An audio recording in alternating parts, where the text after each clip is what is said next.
Because the machine that uses mobile, they use it to get so many distractions.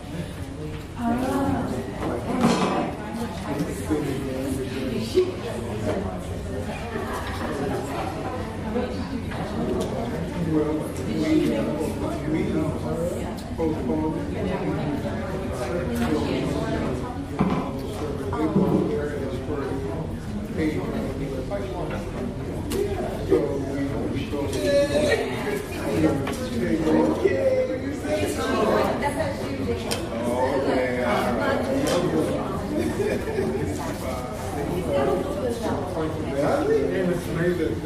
All right, we'll call the meeting to order. The Space Coast Transportation Planning Organization Governing Board. Call the meeting to order. Could you join me in the Pledge of Allegiance, please? Pledge allegiance to the flag of the United States of America and to the republic for which it stands, one nation, under God, indivisible, with liberty and justice for all. Thank you. Public comment for non-agenda items only. Anyone wishing to make a comment on an item not on the agenda should complete a speaker card. At the sign-in desk for items on the agenda, please fill out a speaker card and you will be called upon when the item is discussed. Comments are limited to 3 minutes. We'll start off with number 3, which is the Executive Director's Report. Georgiana? All right. Thank you, Madam Chair. Good afternoon. Welcome, everyone. I just wanted to quickly mention Secretary, DOT District 5 Secretary John Tyler is with us today, so we're very happy to have him with us, as well as Ms. Anna Taylor. Just a couple items I wanted to bring to your attention. You may have seen the Florida Today article on Smart Growth America, the 2022 Dangerous by Design report. And it is a report that lists the most dangerous areas for pedestrians in the nation. This year, the Palm Bay, Melbourne, Titusville urbanized area, which is our planning area, has ranked us number 12. The previous years, we have been 2 and 4, respectively. And on the surface, that sounds like really good news, but they have completely changed the methodology. So I'm not sure that this is good news, that the folks that are ahead of us, that is really bad. But what we do know is that one life lost on our roadways is one too many, and we're going to continue to work very hard doing what we have been doing. The Florida Today request on all of our safety initiatives at your place. We have a listing of that was sent to them, and we have posted this on our website. And on that note, I wanted to mention that we have 3 new cities that have adopted the Vision Zero goal. And that is the city of West Melbourne, the city of Indian Harbor Beach, and the town of Indy Atlantic. That makes 10. So we have 10 municipalities in Brevard County that is saying that we are going after the goal of 0 serious injuries and fatalities here in Brevard County. And I think that's really good news. We all need to be pulling in the same direction. We need to be doing everything that we can, and it really does make a difference. To our DOT partners, they certainly are doing a lot. We have a safety administrator, Lorraine Bobo, and I know you all have, she has presented here before. And every project that the DOT embarks on, they consider a safety project. And that's significant. And I think that 5 years from now, we're going to see some big changes on the transportation side. Really, what they're saying is that nothing is off the table. And I do want to mention, from an engineering standpoint, there are a lot of proven countermeasures out there that will help slow our motorists down, because we know that speed is a killer, especially for a pedestrian. And when the DOT project managers make recommendations concerning roundabouts or reduced lane widths, road diets, or what other, any options that they feel is going to make a difference, I think that we really do need to have those in mind. And, we all understand that our citizens do not like changes in traffic patterns. We know that for a fact. It can be very painful. But I do think you as our policymakers, we need to be open to some of these suggestions. So I do ask for your patience and your support on that. Moving on, I wanted to mention Abby has included our public outreach report in your package. And we've had a very busy June and July. And on August the 12th, we will be having a Stop on Red pop-up event in the great city of Titusville at Garden Street and Hopkins and Washington Avenue intersection. So we're really looking forward to that, along with our DOT partners. And then I also wanted to mention Commissioner Allender, I see is not here yet, but we wanted to say thank you to all of our court friends. We held our annual staff retreat at the court, and we learned all about court operations, functions, and all of the inner workings of the court. And they took us on a landside tour. We got to ride the fireboat, so it was really a nice treat for our strategic planning retreat. And we very much appreciate all of their time and taking us on that tour. So, Madam Chair, that concludes my report. Move to the Technical and Citizens Advisory Committee. All right, the TACCAC met on Monday, and at your place you have a summary of actions. The TACCAC did approve the 2023 through 2025 Governing Board Strategic Plan. They also approved our fiscal year 23 through 27 Transportation Improvement Program. And the last item, they adopted our 2022 list of project priorities with one change, and that was moving project number 7, which is the Clear Lake Road widening project, to number 3, which was, and this motion was approved unanimously. And so when Sarah presents on our list of project priorities, she will discuss that in a little bit more detail. So that is the report, Madam Chair. Thank you. We'll move down to the Bicycle, Pedestrian, and Trails Advisory Committee. Sarah? All right, good afternoon. I'm Sarah Crom. I'm the Senior Transportation Planner. The BPAC met on June 27th, and we reviewed and approved the 2022 list of project priorities, sun trails, and bicycle and pedestrian lists. They received a presentation on the draft governing board strategic plan, similar to the one that you received back in May and will be approving today. And then finally, the Florida Bicycle Association presented on their mission and activities. So, thank you. Thank you, Sarah. The Florida Department of Transportation report, Secretary Tyler is going to be presenting. Thank you.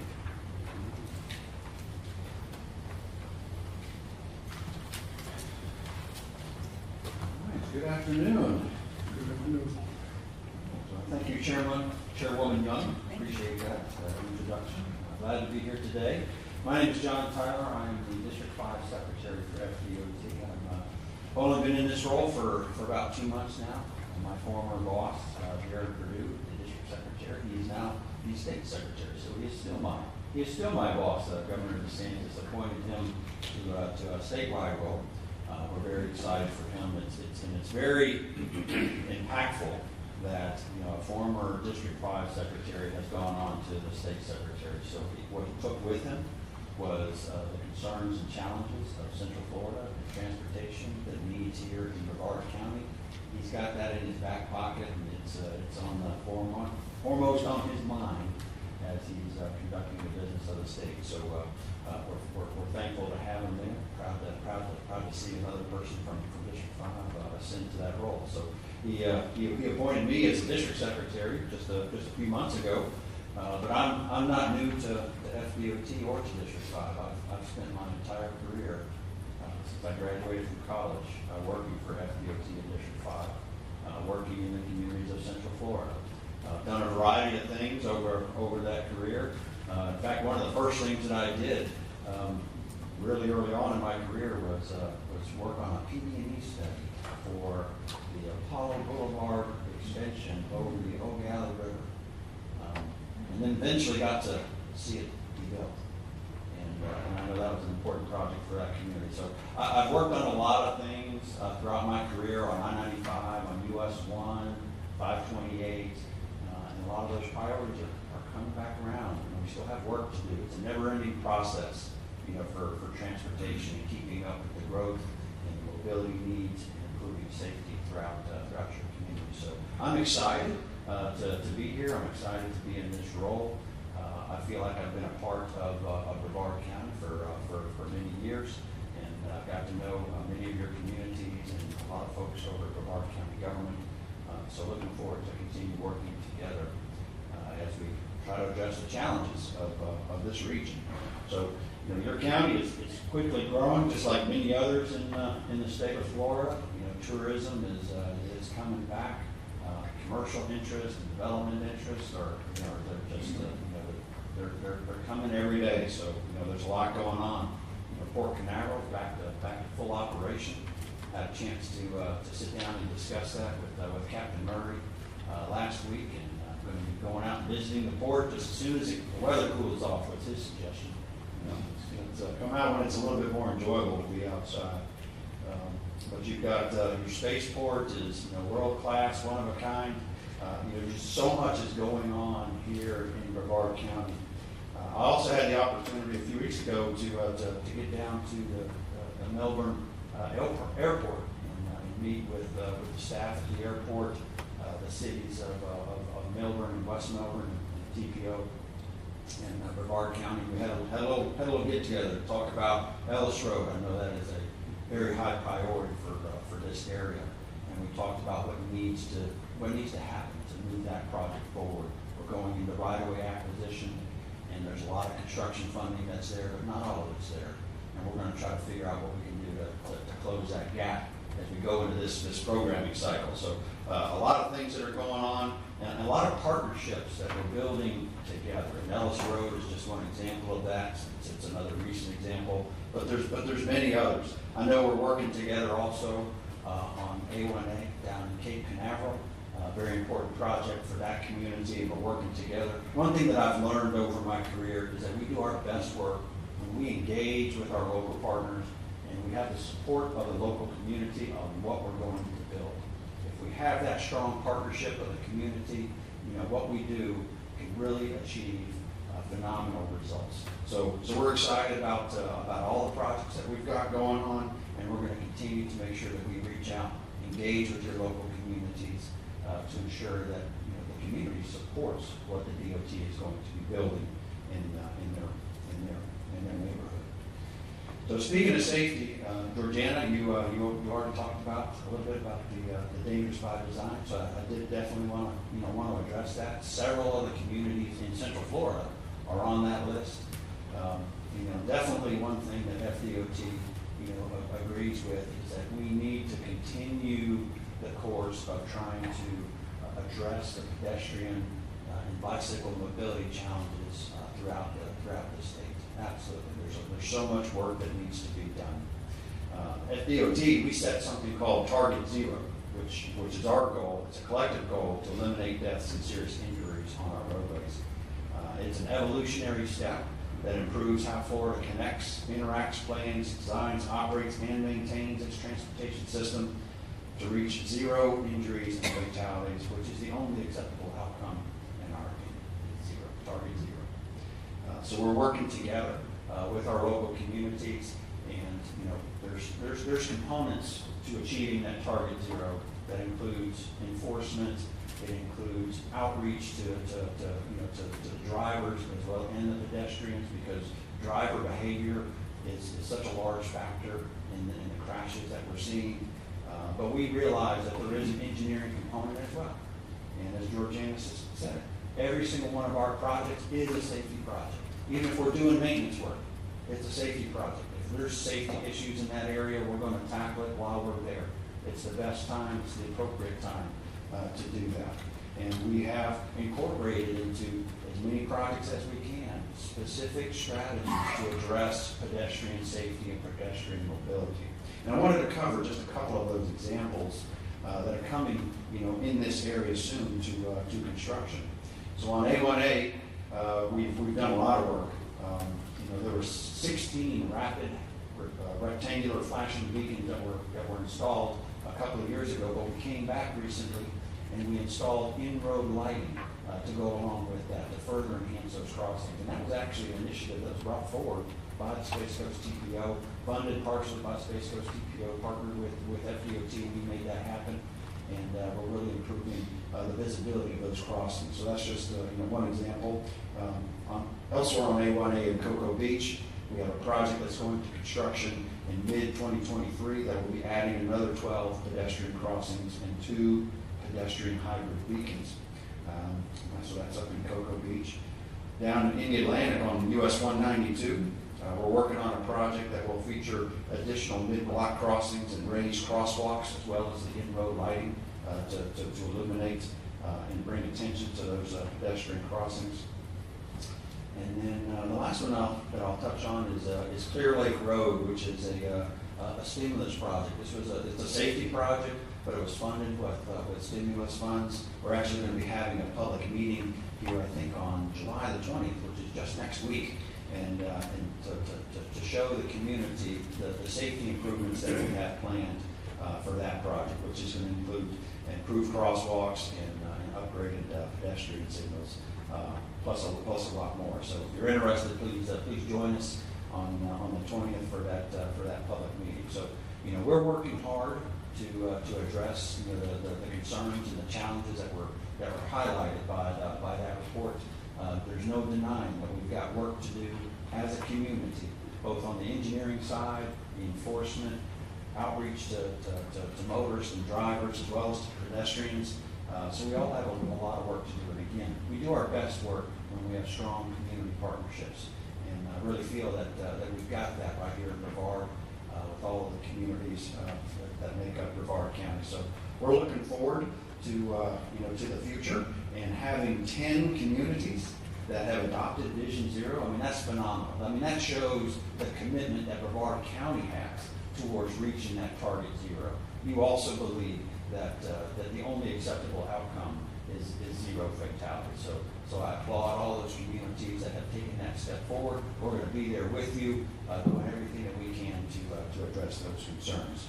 And so with that, I am willing to take any questions if that's appropriate at this time. Mr. Chairman. Yes, Mr. Director. I got to say this, it's John, right? Yes, sir. You spoke with enthusiasm. I actually believe every word that you said. I really appreciate how you brought all this and I actually appreciate the fact that you love Brevard County. And so I want you to keep focused on Brevard County and let's make sure we get the things that we need, especially with the zero failure transit for sure.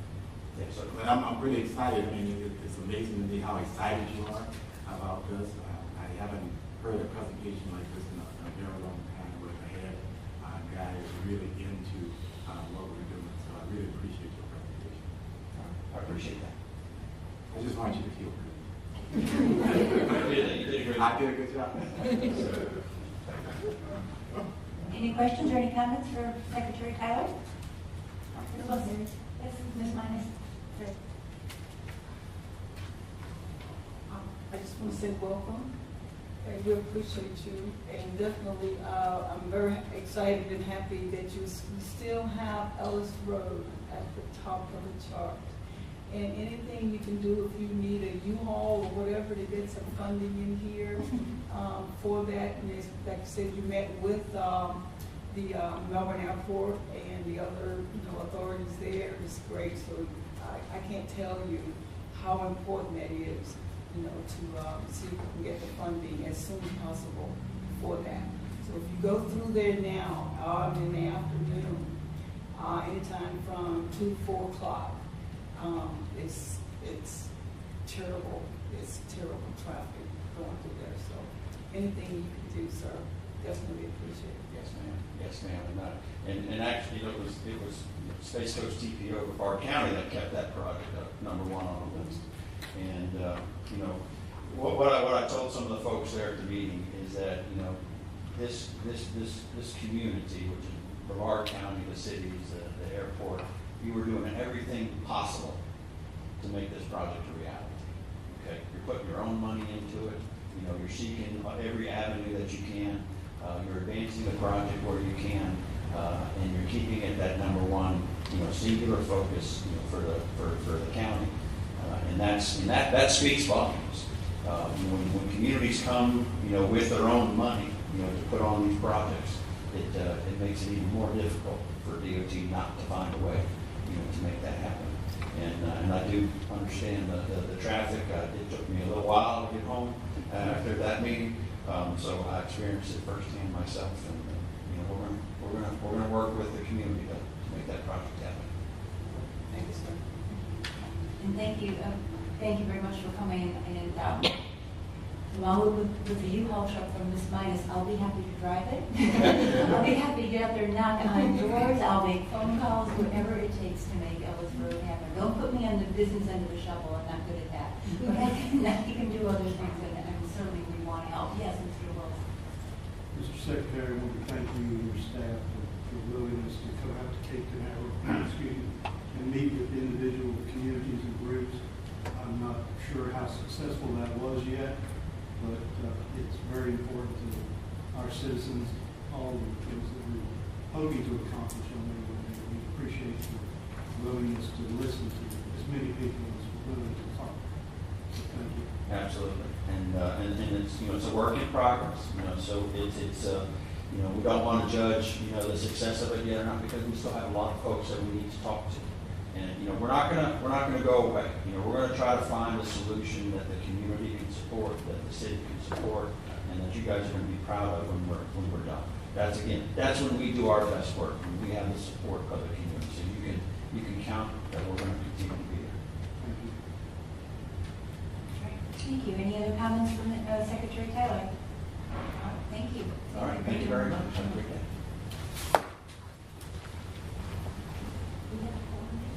Yes. Consent agenda. Elijah Taylor, would you please read the consent agenda for the record? Yes, Madam Chair. The consent agenda, item 4, approval of the TPO Governing Board meeting minutes of May 12. B, approval of committee appointments, and you do have an add-on at your place. There's an add-on for an appointment for the City of Palm Bay. C, approval of the resolution 23-01, Transportation Disadvantaged Planning Grant. Also an acknowledgement of our draft fiscal year 2023 operating budget. And then 4E is approval of our 2023 through 2025 Governing Board Strategic Plan. Move for approval. Second. Motion by Mr. Jordan, second by Ms. Minus. All in favor? Aye. Those opposed?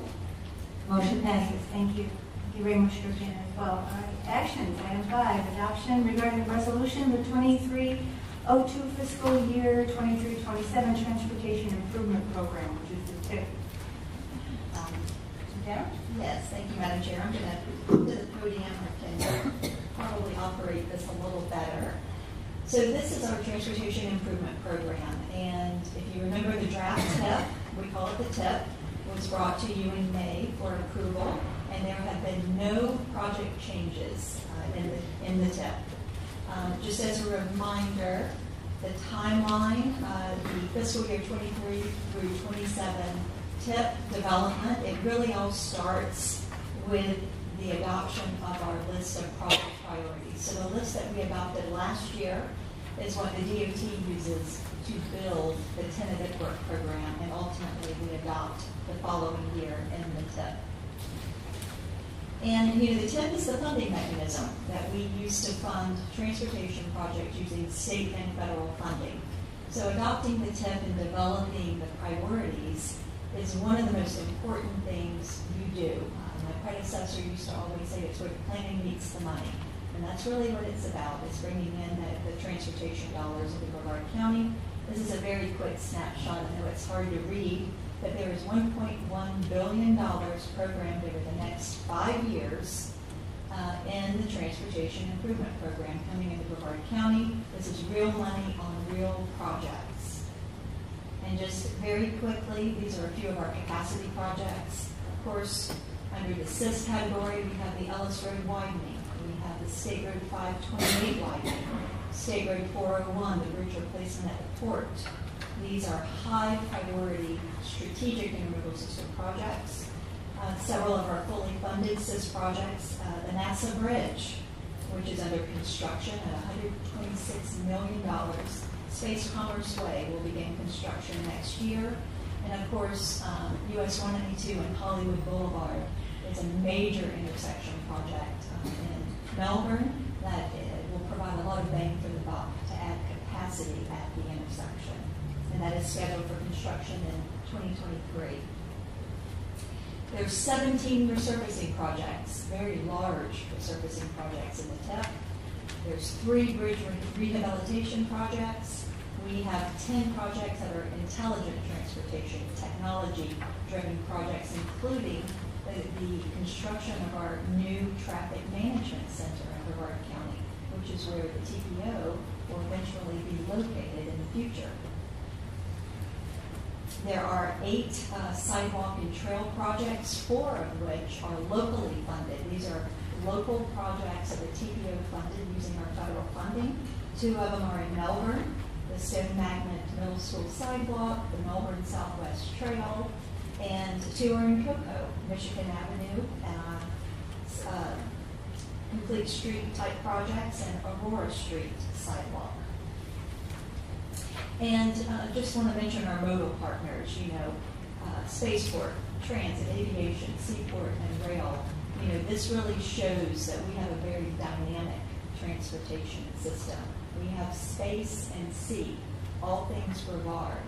We are very unique, and there is a lot of funding going to our local partners, and this is very important to who we are in Brevard County. And safety, we have a big lighting project on US 1. We have some big access management improvements on 520, that is a safety project. Clear Lake Road, that's the Secretary mentioned, that is a very important safety project for the community. And then, of course, the A1A improvement in Cape Canaveral, the big intersection and or roundabout project is very important to basically kind of anchor the project that will be going to the port in the future. And any changes, there's just very minor changes since the May draft. We've added some appendices. We had an open house on June the 7th, and we had around 45 participants. We held it at Space Coast Realtors Association. We had really good participation, lots of good questions, lots of comments about the roundabout. And we will continue to work, as the Secretary said, with our citizens on that. And before you approve the TIP, I just wanted to mention and kind of reiterate that our vision here at the TPO is to provide a safe, multimodal, innovative, and resilient transportation system for all. And we advance this vision by adopting this TIP. That's how we do it. And as Sarah presents the next item that she will be coming up to present on the list of priority projects, definitely think big picture, regional mobility. What are the projects that are for the greater good of Brevard County? And at the end of the day, this really enhances our quality of life and economic development. And that's why this is all so very important. So, Madam Chair, we are asking for approval of the fiscal year 23 through 27. Can I get a motion to approve? Second. Motion by Mr. Jordan, second by Ms. Minus. This will be a roll call vote. I'll read your last name off and just please indicate yes or no. Barton? Yes. Hanley? Yes. Jordan? Yes. Cost? Yes. Medina? Yay. Minus? Yes. Robinson? Yes.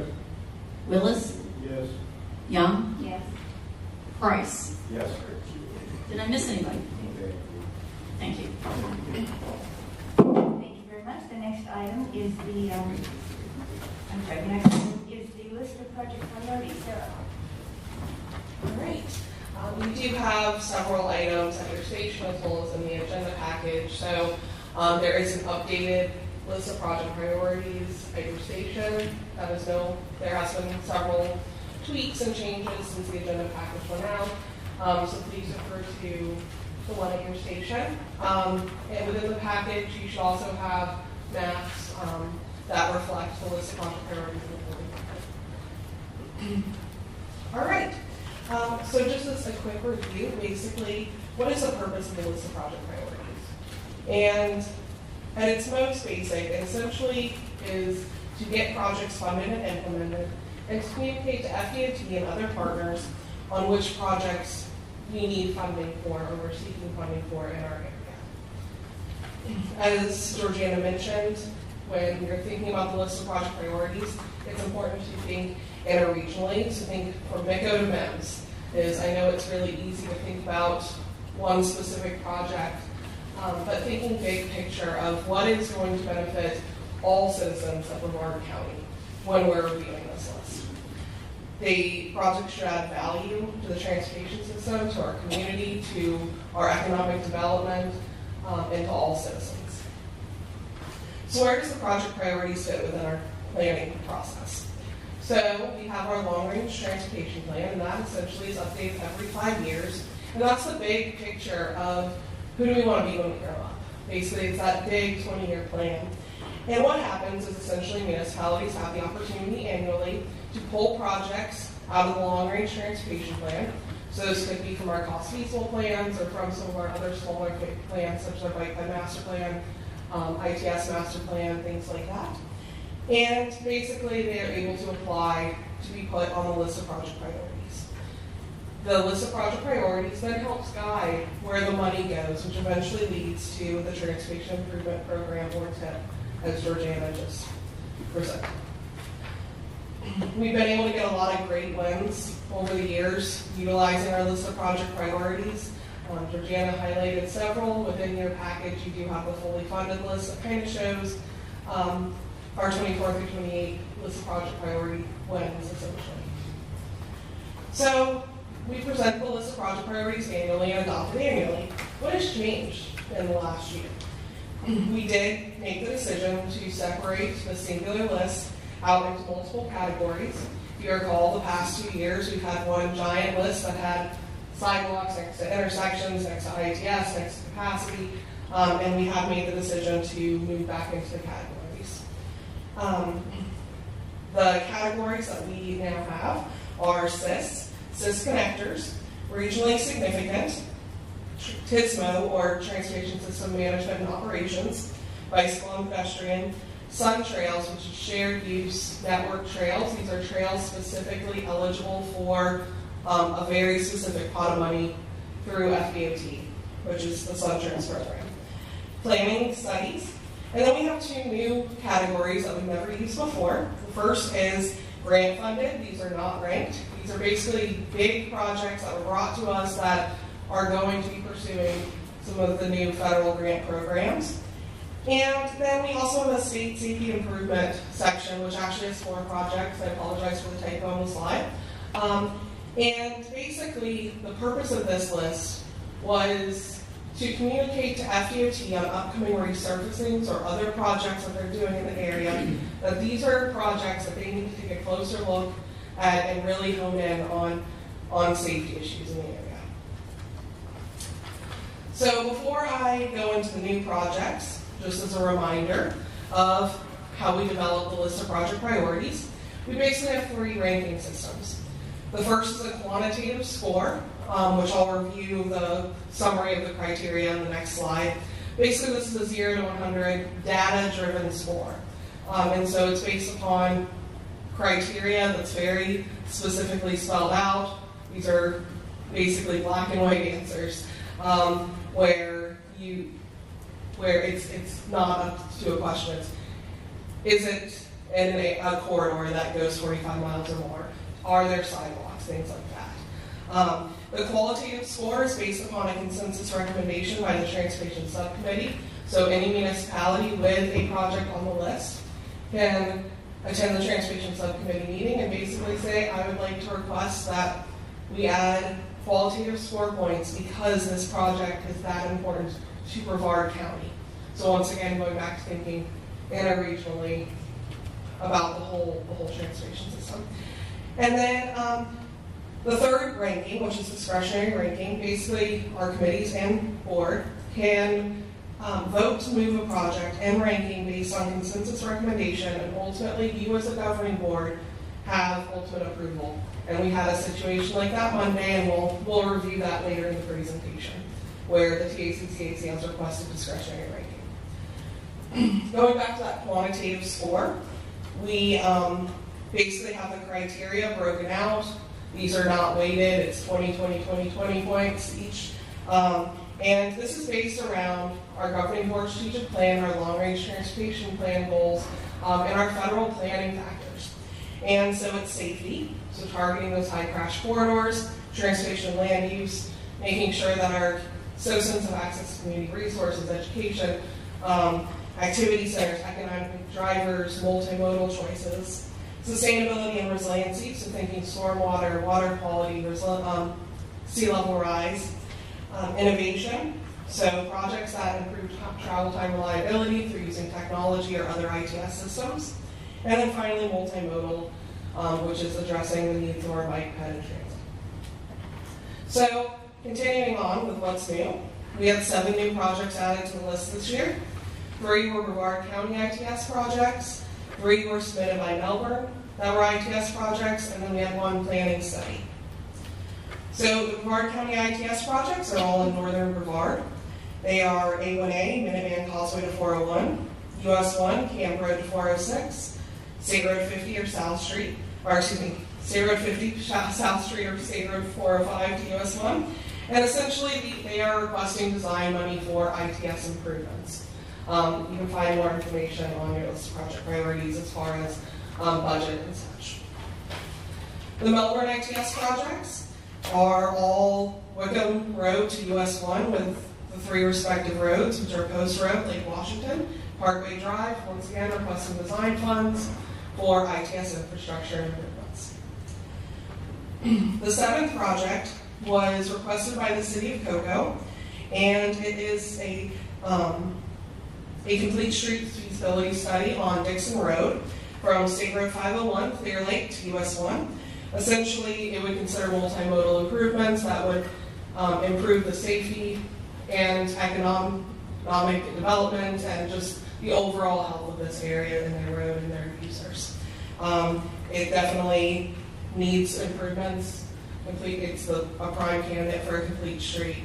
And we will be administering this project in our Unified Planning Board program in-house in the next 2 years.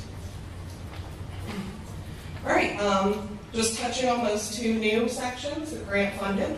First, that consists of Space Coast Area Transit's new operations center, and then a set of Merritt Island area bridge replacements. There's 4 bridges that are in dire need in Merritt Island.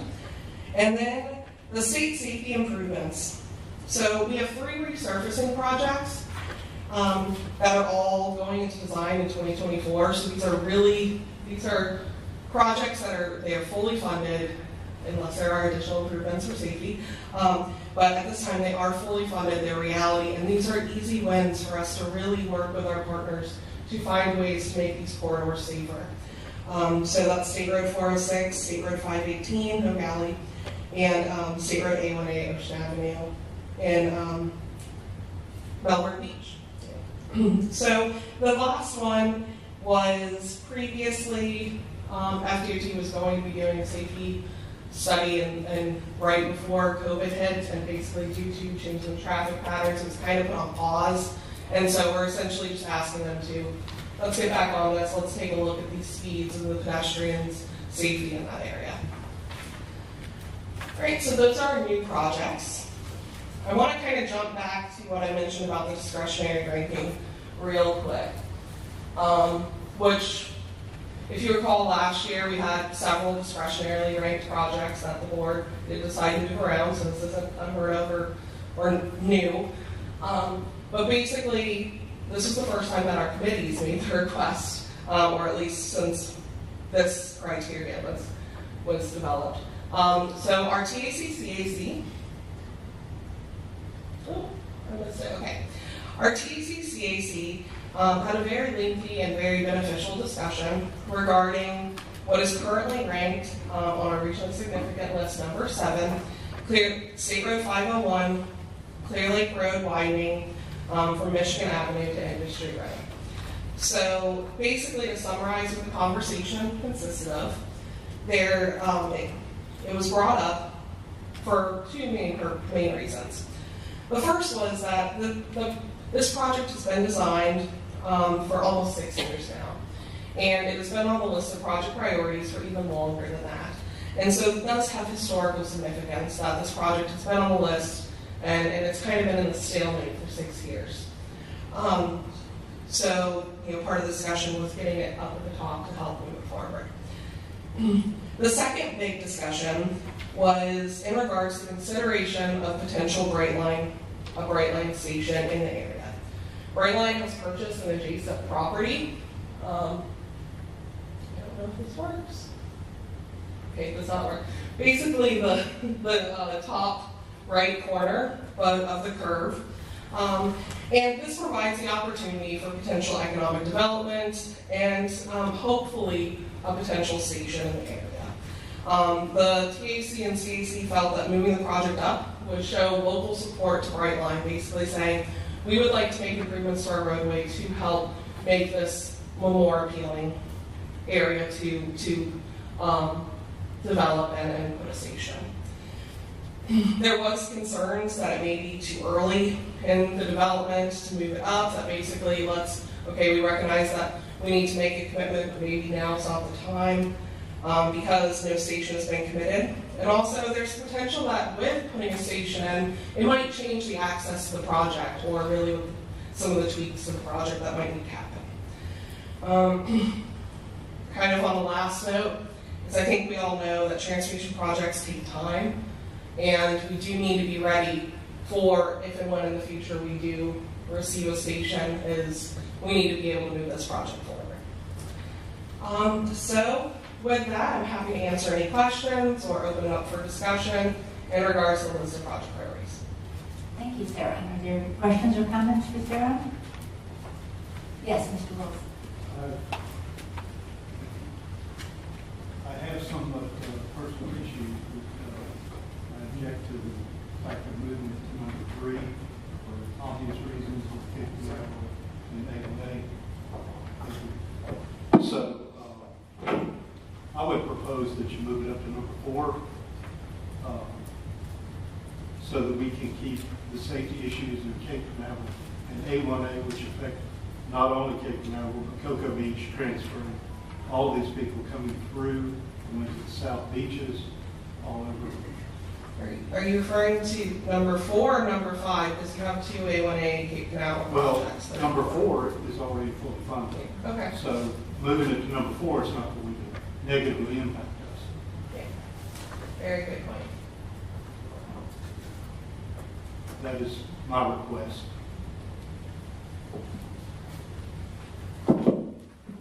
So would you list the top 3? Like the top 3 projects overall, or the top 3 in each category? In the same category that our Cape Canal. Okay, so as it stands right now, without making any changes, it would be Malabar Road, St. John's Heritage Parkway to Benton Road, Babcock Street, Mako Road / Deer Run to Malabar Road, State Road A1A, Long Point Road to George King. So that is as it stands right now. If we follow the TAC-CAC recommendation, go Malabar Road, Babcock, and then State Road 501, Clear Lake Road. And then what Mr. Willis is proposing is Malabar, Babcock, A1A, Clear Lake. And also for the members, Sarah has, for those of us that can't see very well. Yes, ma'am, it's just hard to see. And it is highlighted, she has highlighted number 7, and there's an arrow as to what the CAC recommended to move it up to number 3. So it might be a little easier to see exactly what she's talking about.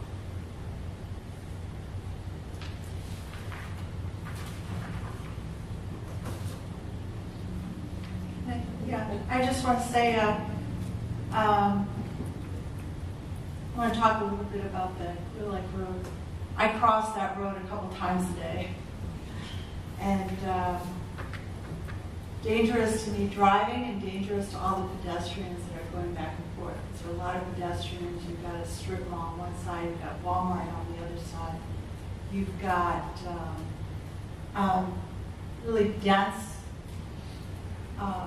low-income housing, not too far away, but you actually have some gentrification taking place. Because just past industrial, the Framework Group is doing their Cirrus project, which is all high-end, as well as the improvements that are going on further down 524. So you have an area that's really in transition, and even with the design issues, there are only a couple of potential. If we were so fortunate for Bright Line to land there, and of course, those discussions are taking place, there are only a couple of places where there would be an exit. So I don't think that is going to be a big deal. We recently had Eastern Florida State College announced their project multi-million-dollar investment in the campus, which is just south of Michigan. So tremendous promise in this area for a community that has been very blighted, very unsafe. In fact, if we were to throw those stats up, I don't know how it compares to the other, but just to say that this is a very worthy project. And I'm glad to see that there is discussion on move it up.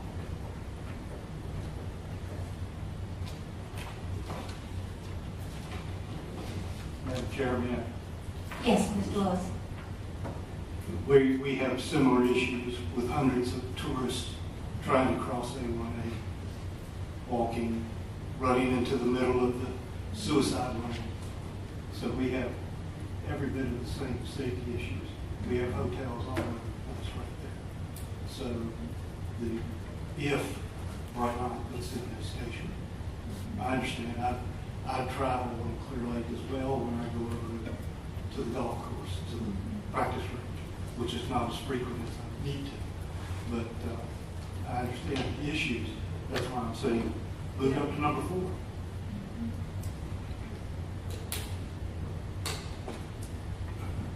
Mr. Jordan, is that? Well, yeah, I'm a little confused because it sounds like it was a good compromise. I'm not really sure what Lorraine was saying. I'm just speaking to the worthiness of it. Oh, you're saying it's worthy to go to number 4? That it's worthy to be That, pushed up on the list. that's what he was saying. Yeah, that's The what other I'm one's saying. fully Just number funded. 4. Yeah, and I'm in agreement.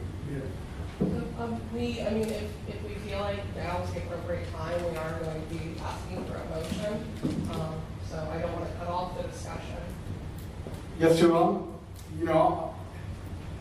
Currently, number 4 is fully funded. And so I think it's in the right place. But I'll support whatever motion you bring up. Because I think we're discussing, I understand the safety issue as well, and the historical. That's one component of it. Yeah. I'm wondering what the committee had to say in regard to they talk about the difference. I mean, I think Ma'am, it's can you put your significant mic that on, the one please? is fully funded. It's significant that this is fully funded. What did the committee have to say So- about that? The only real discussion in regards to the projects comparatively was the question was asked, would this impact A1A potentially? And there is the potential that by moving A1A down, it could impact it. I would like to believe that the fully funded one will not be impacted because it's fully funded. It's much more difficult to pull money off of a project than it is to put money on. But Georgiana, do you have any other insights from the committees? Yeah, thank you, Sarah. Yeah, I think the fully funded A1A project, which again is that intersection, that's going to anchor the improvements all the way to the port. And the curb and gutter is part 2 or phase 2 of the project that you see here on the priority list. So it is extremely important that those two projects really need to happen together, without a doubt. One is contingent on the other. As far as Clear Lake, clearly there's safety issues out there. It is congested. It's been on the priority list for quite a few years. The same could be said for A1A without a doubt. And what's interesting is that both of them, both the A1A curb and gutter project and Clear Lake, are A1A's in design, and the next phase would be right of way. And Clear Lake has been on the priority list, and design, as Sarah said, has been done for quite a while. The committees were really concerned about the bright line aspect and the fact that it needed to be moved up, because we all know how long it takes for transportation projects to get funded. Now, whether it gets moved up to number 3 or number 4, that is entirely up to you. We're only talking about one spot. But if Brightline is going to come there, and the conversations that we've had with Brightline, they have made it very clear that it makes a lot of sense. We know that they have the property there, and it makes a lot of sense for a lot of reasons. So, we need to get ready. We can't just wait. And I think for us not to reflect at least a higher priority than where it is now, it may hurt us, I think, down the road. So I think the committee's made a good decision in that it needed to be moved up. Now, where you want it at, number 3 or number 4, again, you're right, A1A has a lot of safety issues. In fact, on the Dangerous by Design report, the Florida Today, when we do our State of the System report, A1A is always there, always. And when Florida Today does an article, it always lists sections of A1A. So they're both really important. Looking for a motion to either accept the priorities as written, or to make a change. Just a second. Would you be good with number 4? Yeah, I don't understand the time implication, what the delay then, what would the difference be in time? I'm not sure that there would be a delay. Oh, okay. Don't get me wrong. DOT is very concerned about the ranking of a project. Okay, so number 1, number 2, number 3, number 4. So that is important, but I'm not necessarily sure there would be a delay. I think it would be a message to DOT that, hey, if it's number 4, Clear Lake is important. We want to focus on it, but A1A is also important, and it's tied to the project that's fully funded, and I think that makes sense looking forward. It tells an interregional story from or something, either way. It tells what? It tells the interregional story. Yes. I make a motion that we alter the ranking to reflect number 7 moving to the 4th position. Second. Motion by Mr. Willis, second by Mayor Medina. What? Any more discussion on changing the ranking before we vote on this? The artifact, may I use that mic there?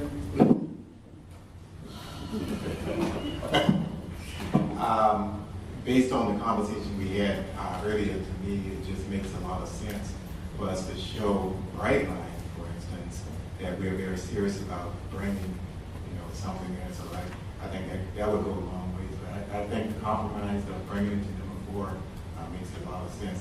And I like the fact that A1A is already fully funded, so I don't think it's going to move anywhere this year. So I think this is a good move on. Any further discussion before we take the vote? Got a motion and a second. All in favor, say aye. Aye. Those opposed? Opposed? Mayor Price, a vote. Motion carries. Great, thank you. Thank you, Sarah. Presentation, Transportation Disadvantage Planning and Paratransit Program. Terry.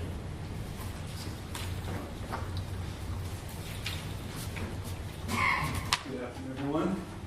I'll actually not be presenting this afternoon, but this presentation actually came as a result of some questions that came up after a February meeting where Georgiana presented on the tip back then and some projects that were voted on the tip to be included.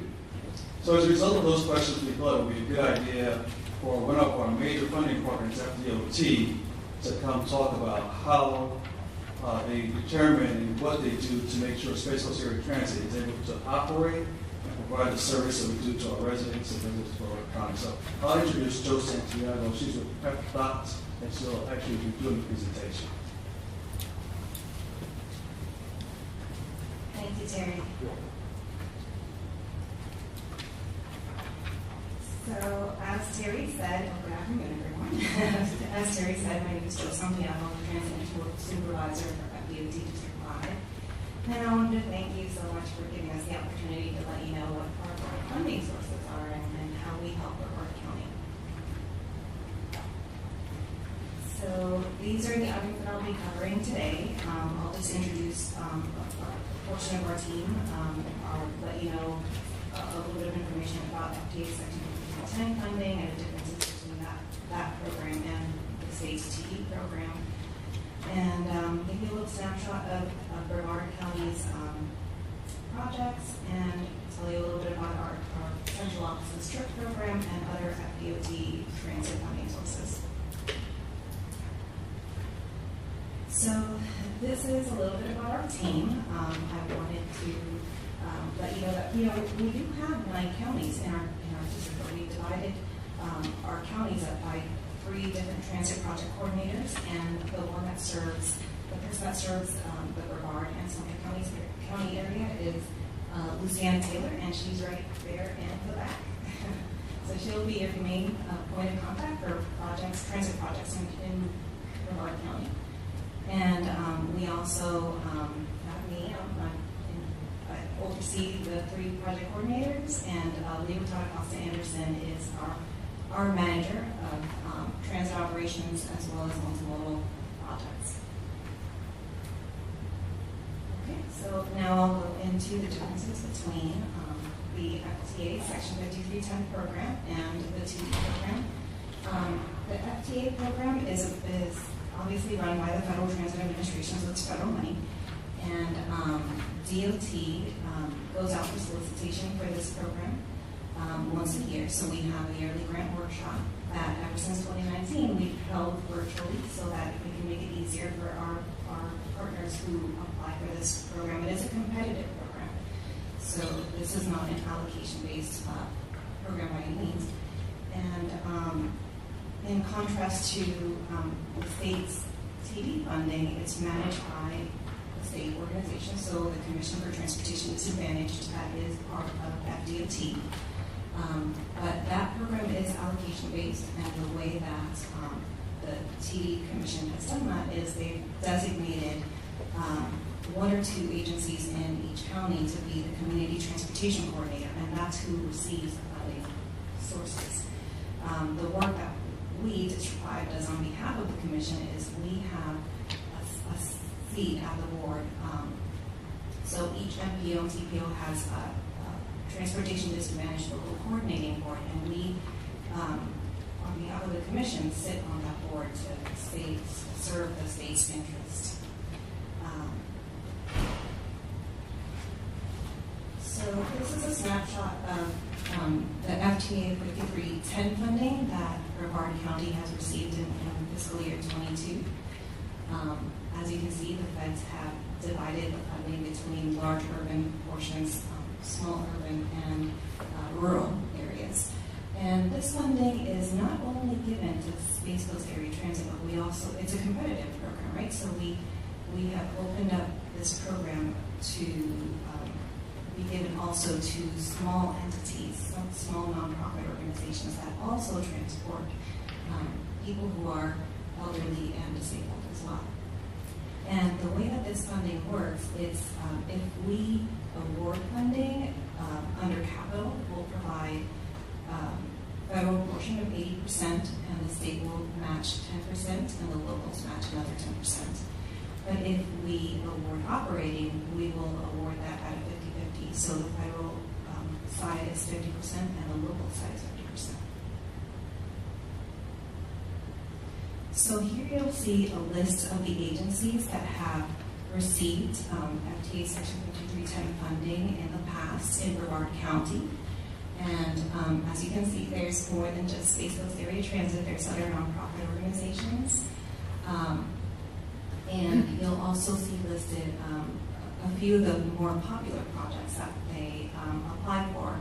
And cutaways, you see that list a lot. That's a very popular item. And those are small buses that transport, have the ability to transport people who are disabled.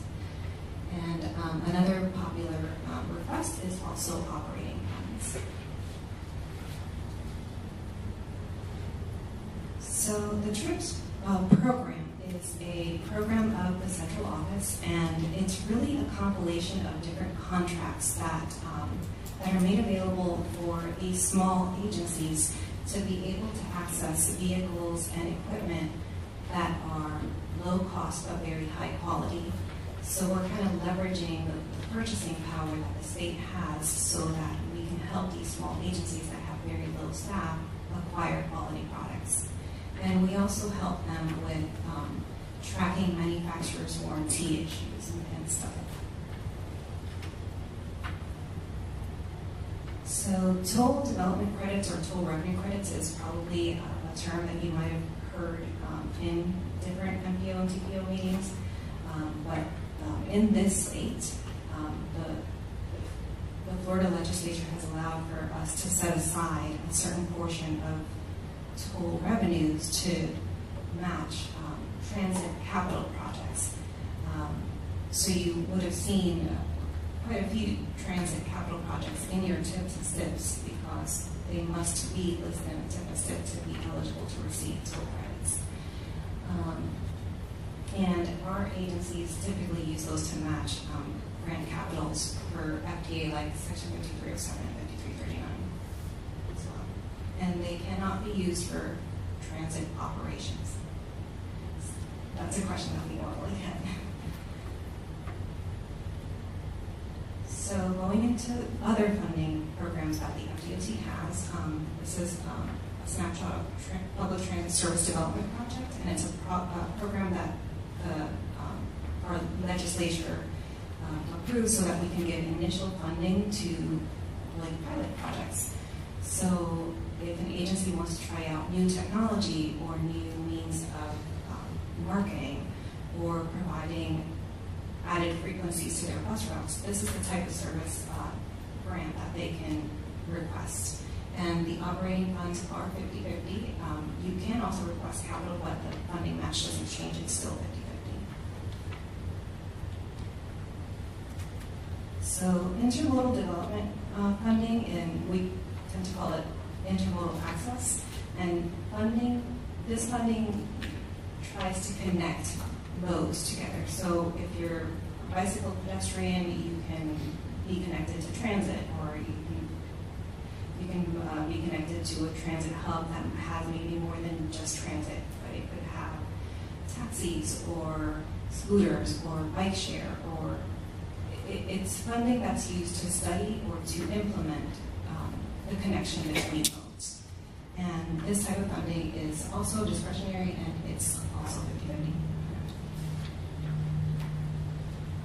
So the Transit Corridor Program is another discretionary program of the DOT. This program is kind of going through internal changes right now, but typically it's utilized for requests that are to improve or mitigate congestion along a specific corridor. And the funding source has typically been 100%, but I can't go into a lot of the details because the program is undergoing changes, and I don't want to say something that might not be true next year.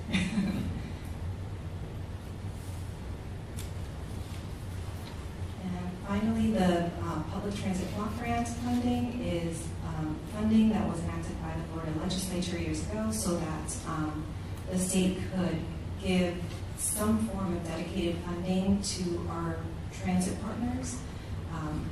We understand that, a lot of agencies don't have a lot of dedicated funding, but this was a way for the state to commit to providing some type of funding to our transit partners. And this is allocation-based. It's provided to our community transportation coordinators, and the way that they access the funds is by ensuring that they develop a transit development plan, which I think is going to be the next presentation that's going to happen. And the agencies are also required to submit and publish their performance measures for the previous 2 years. So with that, that's all the information that I have for today, and this is my contact information if someone does wish to contact me later. But does anybody have any questions right now? Any questions for Ms. Santiago's presentation? No? All right, thank you very, very much for your presentation. Thank you. Our next item is the Transit Development Plan. Me again. Once again, I'm not presenting this one either. But I just wanted to introduce our speaker for this one. So this is for our Transit Development Plan, which you've heard about earlier from Sarah and Georgiana, the LRTP. This is Transit's version of an LRTP. This is our Transportation Development Plan, which is kind of like our guidelines for what we intend to do or would look to do within the next 10 years. It's a 5-year, it's done every 5 years.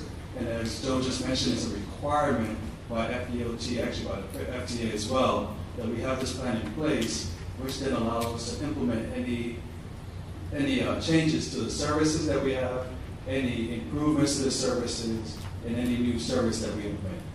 Without further ado, actually, I'll introduce Elizabeth Shook from our consultant firm Vanish, who is actually in charge of taking care of our TDP this time around. Terry, you hear me? Great. As Terry mentioned, my name is Elizabeth Shook. I am with Vanish, and I have had the pleasure of working with East Coast Area Transit for this TDP update. So today I wanted to introduce the TDP, or the Transit Development Plan, or the TDP as it's commonly called, for those of you who may not be familiar with this plan.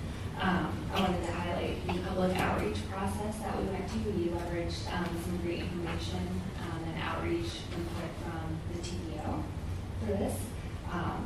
I will talk about the proposed service and capital improvements that are being fed into the draft 10-year plan, and briefly touch on preliminary cost estimates, and then talk about how we're integrating some of the potential grant funding that Joe just mentioned, and then talk about next steps as we move towards adoption of this by the County Commission. So, as a very high-level overview, the TDP is a 10-year plan. It is, as Joe mentioned, required to receive annual block grant funds through the state. A major update of the Transit Development Plan must be completed every 5 years. So that's what we're doing right now, the major update of the TDP. And it looks at all components of the TDP, many of which are actually prescribed in the administrative code. And then in the 4 years between major updates, the agency has to go and undertake an annual progress report, and it used to be called a minor update. And so each year by September 1st, the transit agency has to submit the TDP due that year to the state to receive the next upcoming fiscal year of block grant funds. So the TDP is actually a strategic plan. I mentioned it's a 10-year plan. It's supposed to guide the transit agency as to what they want their service to look like over the next 10 years. I want to highlight that it is not intended to be a budget or a 10-year financial budget. It is, again, strategic, but it does look at all different components of transit, not just operations, but planning needs, policy needs, technology needs, really everything that goes into capital, everything that goes into implementing that overall vision for the agency itself and the services that it provides. As far as the process, we look at a number of different approaches to identifying what those needs for Brevard County over the next 10 years are. This includes quantitative analyses, such as looking at land use development growth patterns. We rely heavily on the long-range transportation plan, look at demographics, current and projections.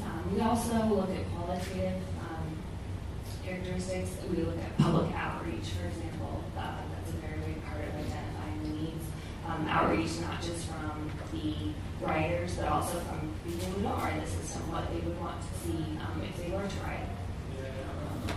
And so collectively, all this information is used to identify potential, we call them alternative solutions or improvements over the 10 years to address those service gaps or other capital, technology needs, etc. Space Coast Area Transit is also undertaking a separate planning process, but related planning process at the same time. It's called a comprehensive operational analysis. And so while the TDP is a longer-term strategic vision and plan, the comprehensive operational analysis, or the COA, is looking at much more short-term operational improvements that can be done to the existing services that can increase efficiency, save operating revenue that can then be transferred back into the system to improve service. So as I mentioned before, we were fortunate enough to be able to leverage some outreach activities that the TPO undertook last year right before the DDP process started. This included an onboard survey of current riders of the system, as well as an online survey of the public. And so those two survey efforts yielded a lot of input that we could use right away, which is a big benefit. And then from there, we built on that outreach. The TPO conducted, and we interviewed key stakeholders. We conducted 5 public workshops. We had a survey of operators, because they're a great resource of not only driving the route, so operational perspective, but also they hear a lot from the riders and can share a lot of input that way. And we also had a separate online survey to confirm priorities and help prioritize the solutions that are going into the 10-year plan. And then we also had social media, website, marketing, etc. So the proposed service improvements that we identified as a result of the needs and the service gaps include improvements to the existing system. The COA, again, the comprehensive operational assessment, identified a number of very short-term operational improvements that could be made that would collectively save money if implemented, that can then be go back into the budget to help improve service in other areas. We also identified that there was a need for Sunday service, particularly for riders who needed to travel to work on weekends or make other very critical trips. So that was something that actually came out of those early TPO surveys. And then we also identified priority routes for which we recommended to increase service to 30-minute headways, which is how often the bus comes, and also extending service to 9 p.m. on some key routes for which 30-minute service or 9 p.m. service is not already provided. Now, as far as system expansion, the COA actually made several recommendations to restructure existing routes. And so of the 5 routes shown on the slide, 2 through 5 are actually not new routes, but they're new service areas and extended service coverage as a result of the COA recommendations for restructuring and expanding current routes. We did recommend a new route, and that is for US 1 from Palm Bay to Meco. And it's intended to be a more limited service route because it goes hand in hand with a mobility on demand service zone that we're already also recommending in that area. And for those of you who may not be familiar, mobility on demand is a flex-based service It is a door-to-door service. It's very similar operationally from Paratransit service. The differences is that it's open to the general public and it doesn't require a 24-hour reservation. So I think the easiest way to describe it is it's like calling an Uber, but you call a smaller bus and you get a ride within generally about 15 minutes. And it operates within a defined service zone. So one of the benefits of mobility on demand is it will provide that first last mile connection that is so critical and missing in so many fixed route systems. So within that service zone, somebody can get picked up at their house and dropped off at, let's say, the grocery store within the same zone. The other thing that is that they can get picked up and dropped off at a connection to the fixed route system. So that's that first last mile connection to fixed route. So in certain areas, lower density areas and other reasons fixed route service may not be the most efficient, mobility on demand can be a great complementary service to the fixed route system. And we identified 4 potential mobility on demand zones to look at over the next 10 years. And the next step would be to do a more in-depth study to ascertain cost, ridership, specific service boundaries, etc. We also identified some necessary capital improvements over the next 10 years, some of which to support these service improvements, others to support the agency growth and functionality. This includes technology, continuation of the 321 Transnet, for example, looking at capitalized maintenance, the policy of capitalizing maintenance to get a higher federal match for the federal funds for maintenance. Looking at the revenue vehicle replacement program to maintain a state of good repair with FTA and within FTA guidelines. Revenue vehicles that may be necessary to expand the service that we've identified. And then continuation of the bus stop improvement program, making non-accessible stops accessible based on the bus stop accessibility study that was completed in 2018.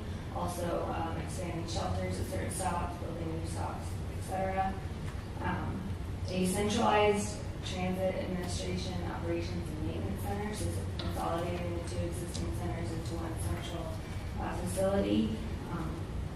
A new transfer hub in Cocoa, the design of which is already, I think, moving forward with a recent grant and financial support from FDOT through the intermodal program that Joe highlighted. And then also planning studies, in terms of ensuring compliance with federal and state rules, and also the mobility on demand feasibility study that I mentioned earlier.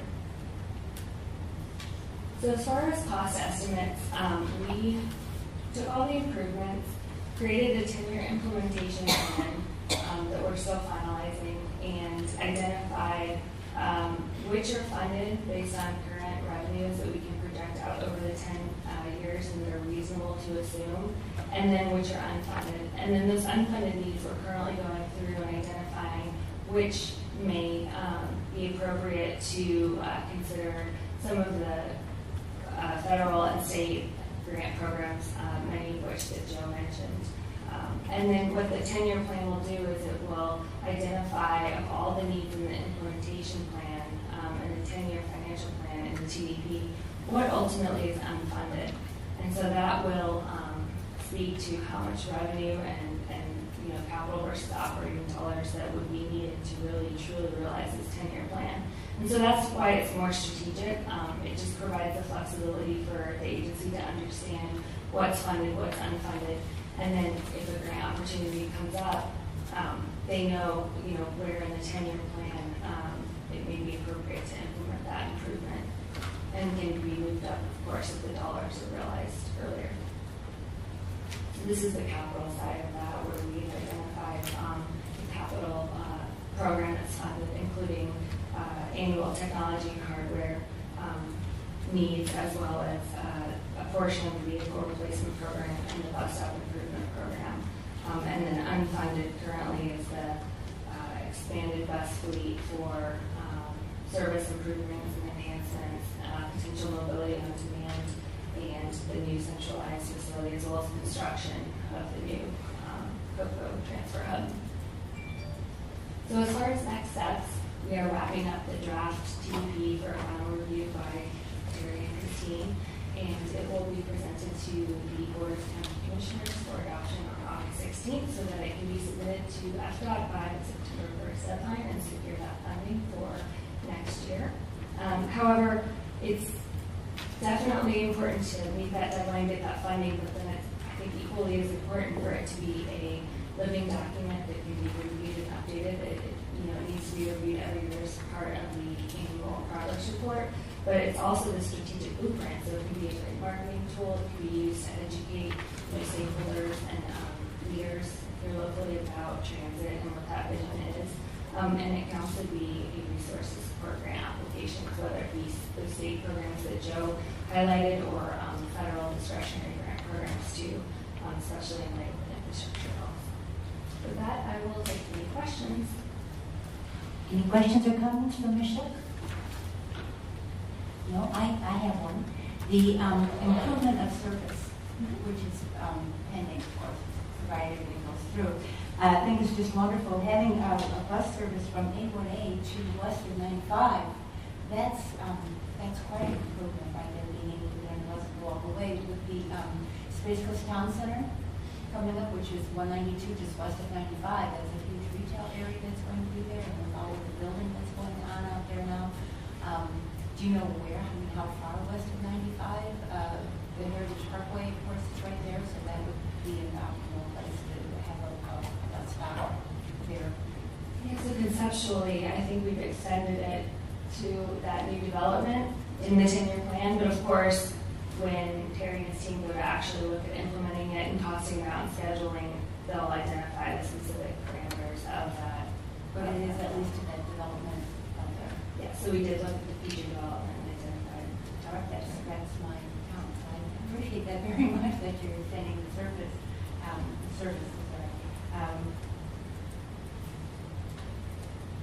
That was all.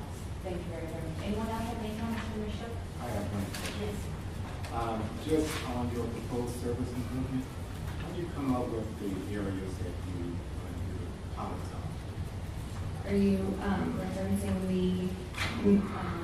The proposed service improvement, mobility on demand? mobility on demand? So we looked at a number of different factors. We, as part of the COA, we looked very detailed into the operations and the characteristics of the fixed route system, so we're able to look at the productivity of routes and route segments.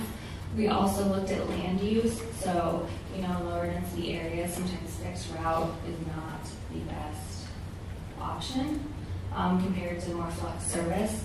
We looked at what we call as transit orientation, so what demographics typically speak to maybe being more reliant or needing transit service, such as income, age, etc.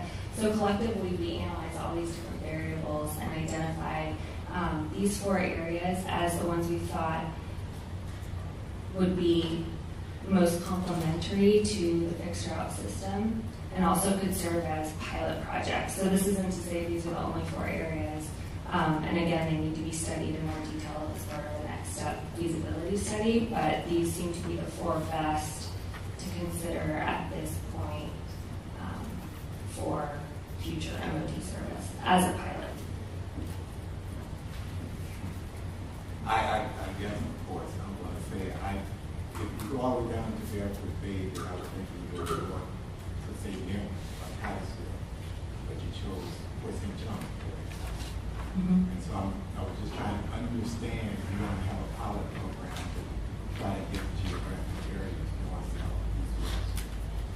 So one of the other considerations is the underlying fixed route service. So if you have a mobility on demand zone, it creates the opportunity to restructure or remove the fixed route service underneath that, so you're not duplicating service.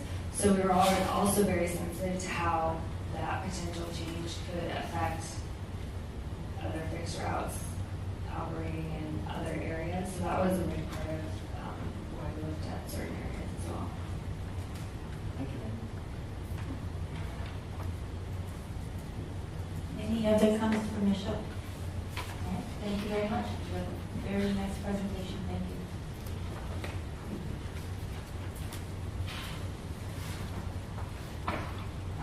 Before we go here, our next meeting is September 8th at 2 o'clock, right here at the Center for Collaboration. Any other comments for the good of the order? And take a motion to adjourn. Thank you. We are adjourned.